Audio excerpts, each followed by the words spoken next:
परमेश्वर की इच्छा को हम नहीं जानेंगे तो आगे बढ़ेंगे कैसे?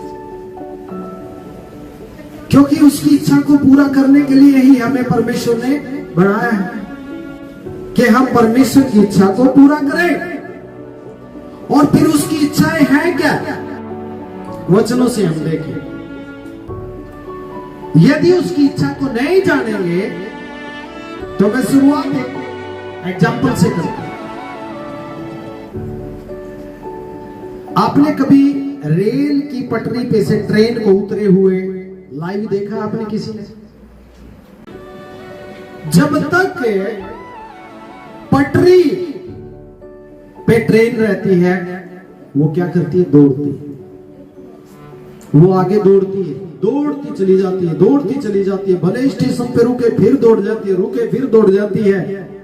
लेकिन यदि पटरी से वो उतर गई तो क्या होगा? रुक जाएगी। अभी इसको कोई नहीं धक्का मार के भी नहीं डिगा सकता उसको। क्या हो गया? पटरी से उतर गई तो एक जगह वो रुक गई। रुक गई।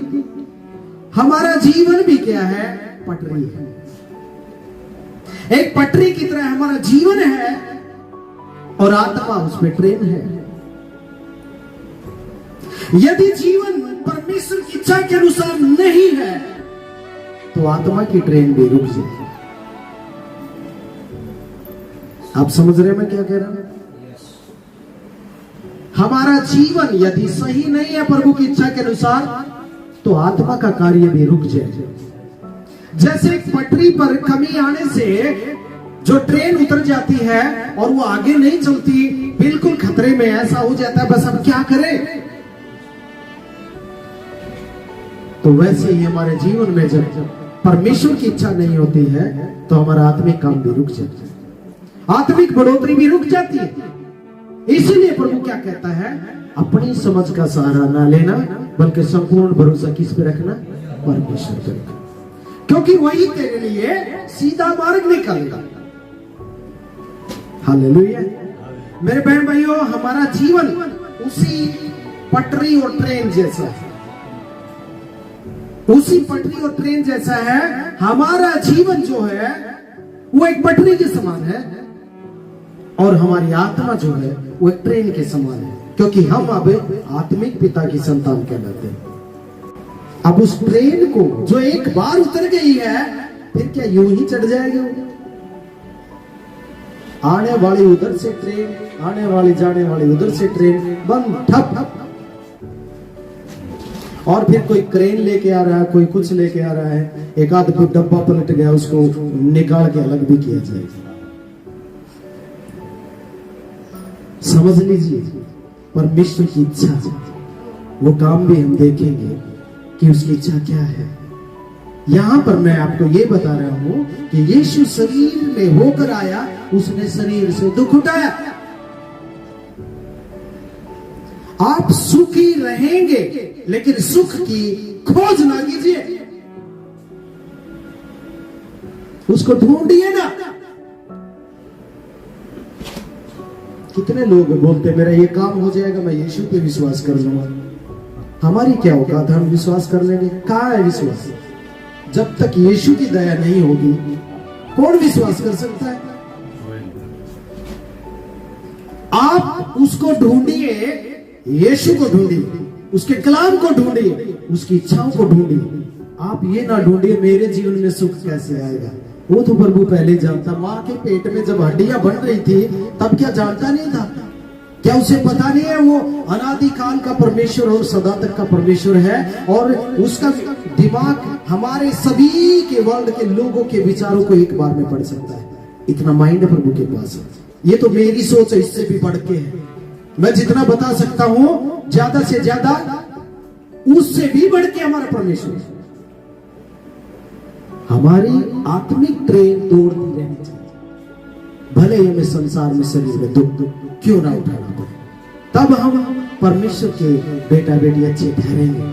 और जब गवाही देने जाएंगे, जब लोग तुम्हारी निंदा करेंगे, कहेंगे क्या मसीह है, देखिए मसीह, आप आनंदित होना। प्रभु कहता है क्योंकि तुम मेरे नाम से निंदित किए गए हो, मैं अपना आप देख लूंगा।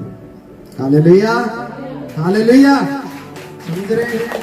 आज लोग दुख देकर, सताकर ये समझते हैं हम बहुत बड़ा काम कर रहे हैं। उन्हें पता नहीं वो जीवते परमेश्वर के खिलाफ लड़े हुए। कितना भयानक है जीवते परमेश्वर के हाथ में पड़ना। कौन छुटाने वाला होगा?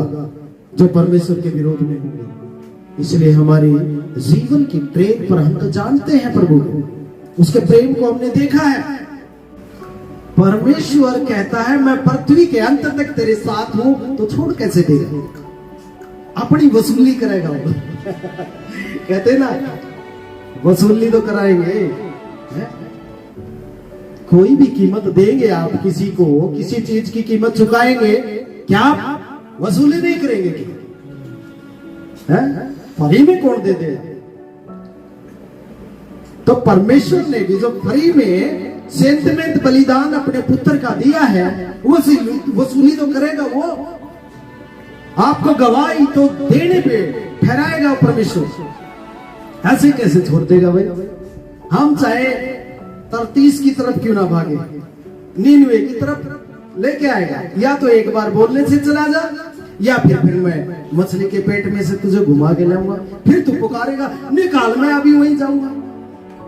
हम चाहे जहां भी जाए, हमें इस्तेमाल किए बिना परमेश्वर छोड़ेगा नहीं, क्योंकि हमने उससे आशीष पाई। उसके इकलौते बेटे का लहू का कटोरा हमारे जीवन पे उंडे लगे।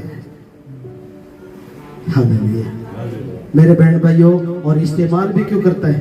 क्योंकि जिस दिन हम प्रभु के सामने होंगे, आज जो हम प्रभु के नाम से करेंगे वही तो काटेंगे। इसलिए वो नहीं छोड़ना चाहता है कि उसके बच्चे बेकार में नाश ना हो। हालेलुया। देखिए पौलुस पतरस कितने अच्छे तरीके से कह रहा है।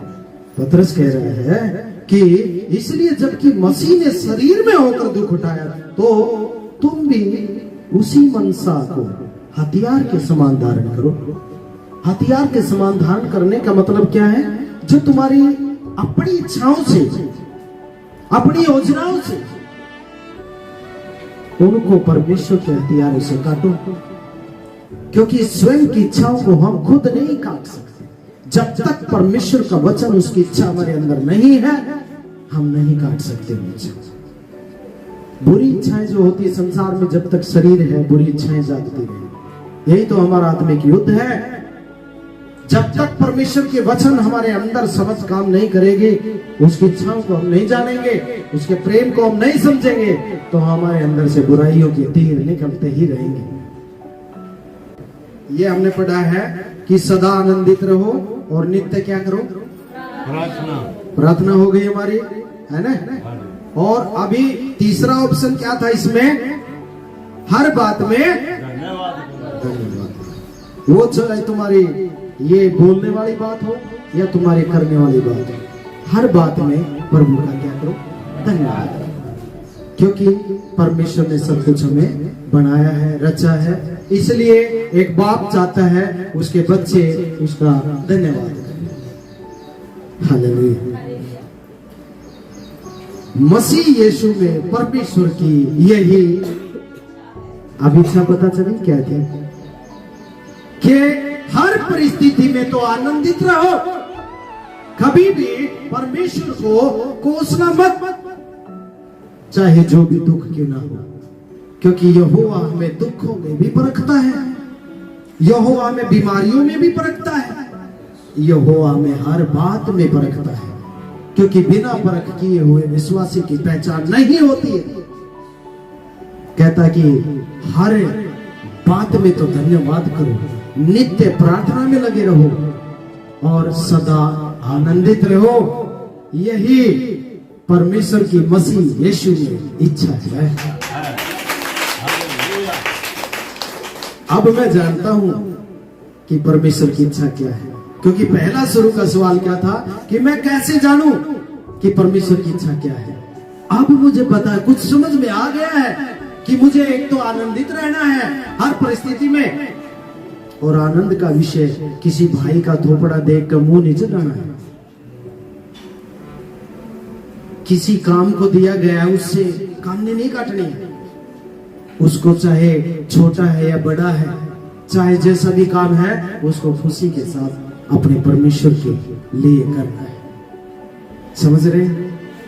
और हर बात में आप धन्यवाद करें। जब तक चाल चलन नहीं बदलता है, इच्छा प्रभु की नहीं हम जान सकते। जब तक हमारा कठोर जीवन 3 नंबर नहीं होता है, परमेश्वर की इच्छा नहीं जान सकते। जब तक बीड़ी की आत्मा अंदर धुआं भरती रहेगी, आत्मा काम नहीं कर सकती।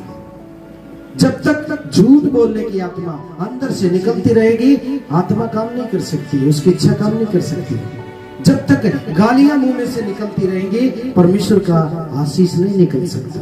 क्योंकि एक कुएं में से 2 तरह का जल नहीं होता है, या तो उसमें से खारा होगा या उसमें से मीठा होगा। लेकिन प्रभु कहता है तुम मीठा पानी ही दो, ताकि दूसरे भी उसको आनंद के साथ प्यास बुझाए। जब भी बोलो तो ऐसे बोलो जैसे परमेश्वर का वचन, शराब ना दो बल्कि आशीष ही दो, चाहे तुम्हारे शत्रु क्यों ना हो, उनके लिए भी प्रार्थना करो। क्योंकि यीशु ने अपने शरीर को हमारे पाप के लिए बलिदान किया है, ताकि हम इस देश से भलाई करें। क्योंकि पहले सारा जीवन बुराइयों में ही तो बिताया है। हालेलुया। संपूर्ण पवित्र शास्त्र परमेश्वर की प्रेरणा से रचा गया है और उपदेश और समझाने और सुधारने और धार्मिकता की शिक्षा के लिए लाभदायक है, ताकि परमेश्वर का जन सिद्ध बने और हर एक भले काम के लिए तत्पर हो जाए। Yes, hallelujah. किस लिए? ताकि हम तैयार हो जाएं भले काम करने के लिए। यही तो परमेश्वर की सिद्ध इच्छा है।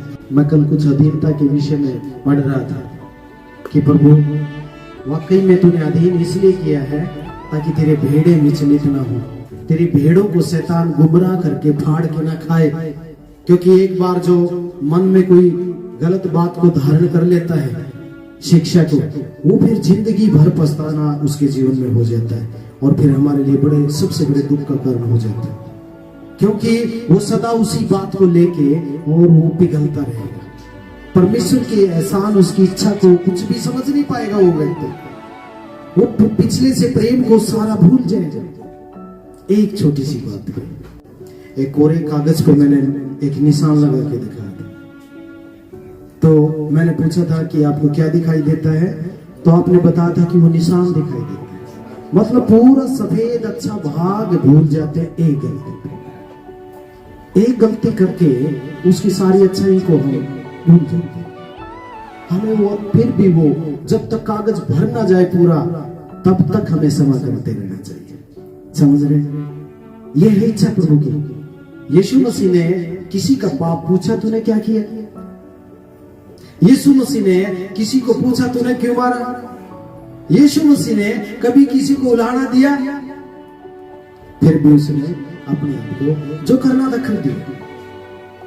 आज हमें भी वही दुख उठाते हुए जब हम जाएंगे तो परमेश्वर क्या हमें, आजा बेटा, आजा मेरी बेटी, हालेलुया। और वो नजारा हम थोड़ा सा समझ नहीं सकते क्या होगा। आप सारी प्यास के दुख उठाने को भूल जाते जब एक ठंडा गिलास पानी आपको कोई पिला देता है। कहता है मेरे दास को कोई कटोरा पानी का पिलाता है। दास प्यासा रह सकता है, कटोरा पानी का पिलाना मतलब उसका क्या होता है पता? कैसे आप पानी पिलाते हो प्रभु के दास को कटोरा? आप उसकी आज्ञाओं को मानकर, उसकी अधीनता में रहकर। जब मैंने आज एक प्रेयर सिस्टम दिया, यदि आप सारे करेंगे तो आप मुझे पानी पिला रहे हैं, प्रभु को पानी पिला रहे हैं। समझ रहे? ये पानी तो हम वैसे भी पी लेंगे भाई, ये तो मैं अपना बोतल भी भर के ले जाऊंगा। पानी पिलाने का एक अंदर का रीजन समझिए क्या है, प्रभु क्या सिखाना चाहते हैं। जो आत्मा को ठंडक देता है, कहता आत्मा को बुझाओ। जो आत्मा में तसल्ली पाता है वो होता है पानी पिलाना।